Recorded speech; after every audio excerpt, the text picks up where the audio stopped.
Agenda yang akan kami bawakan ada definisi pemanasan global, penyebab pemanasan global, dampak pemanasan global, upaya mengatasi pemanasan global, studi kasus, dan kesimpulan. Sebelum masuk ke materi presentasi, izinkan kami untuk memperkenalkan diri. Perkenalkan, nama saya Aradia sebagai moderator. Di samping saya ada. Perkenalkan, nama saya Lima Juta sebagai presentator pertama. Saya Cika Zahra sebagai presentator kedua. Saya Delsi Cantika DP sebagai presentator ketiga. Baiklah, kita memasuki sesi presentasi. Untuk presentator pertama, silakan memaparkan materi. Definisi pemanasan global. Pemanasan global adalah peningkatan suhu rata-rata atmosfer, laut, dan daratan bumi secara bertahap akibat peningkatan konsentrasi gas-gas rumah kaca seperti karbon dioksida, metana, dan dinitrogen oksida yang dihasilkan dari aktivitas manusia maupun proses alami. Penyebab pemanasan global ada dua.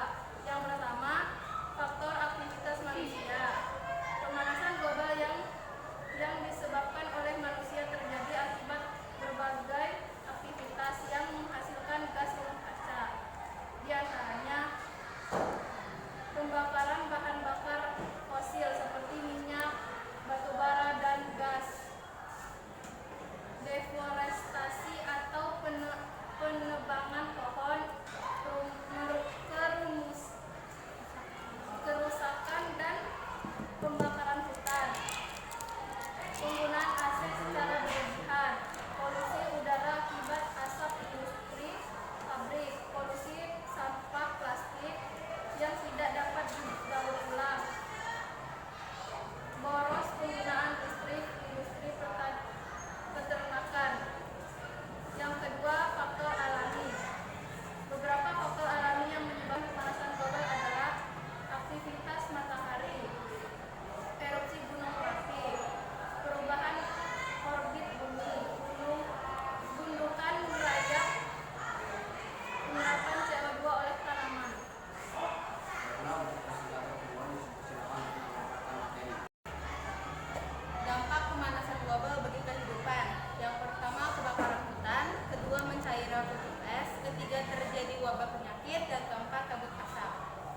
Upaya mengatasi pemanasan global. Ada upaya individu, yaitu mengurangi emisi karbon, menghemat listrik, mengurangi penggunaan listrik yang berlebihan, mengurangi produksi sampah, terutama plastik, dan meningkatkan daur ulang, serta mengurangi penggunaan kendaraan bermotor. Upaya kolektif, yaitu perjanjian internasional seperti kerjasama global seperti Paris Agreement untuk membatasi kenaikan suhu bumi. Yang kedua, energi terbarukan, yaitu mengganti bahan bakar fosil dengan energi surya, angin, dan air. Yang ketiga, transportasi berkelanjutan, yaitu promosi transportasi umum dan kendaraan listrik. Yang keempat, teknologi hijau, yaitu inovasi teknologi penangkapan karbon dan energi rendah emisi. Studi kasus. Contoh nyata dampak pemanasan global. Yang pertama, tenggelamnya pulau kecil. Yang kedua, kebakaran hutan besar seperti kebakaran hutan Australia dan Amazon. Upaya negara tertentu dalam menangani pemanasan global adalah yang pertama, Norwegia adalah energi terbarukan dan transportasi listrik. Yang kedua, Jerman ada transisi energi. Yang ketiga, Cina ada penghijauan dan energi hijau. Baiklah, untuk presentator ketiga, silakan memaparkan materi. Kesimpulan, pemanasan global adalah fenomena meningkatnya suhu rata-rata bumi akibat aktivitas manusia seperti kebakaran bahan bakar, polusi, dan deforestasi, dan emisi dan buang gas rumah kaca. Dampaknya meliputi perubahan iklim ekstrim, naiknya permukaan laut, dan kerasukan ekosistem yang mengancam kehidupan di bumi. Baiklah, sesi presentasi saya cukup. Selanjutnya kita memasuki sesi tanya jawab.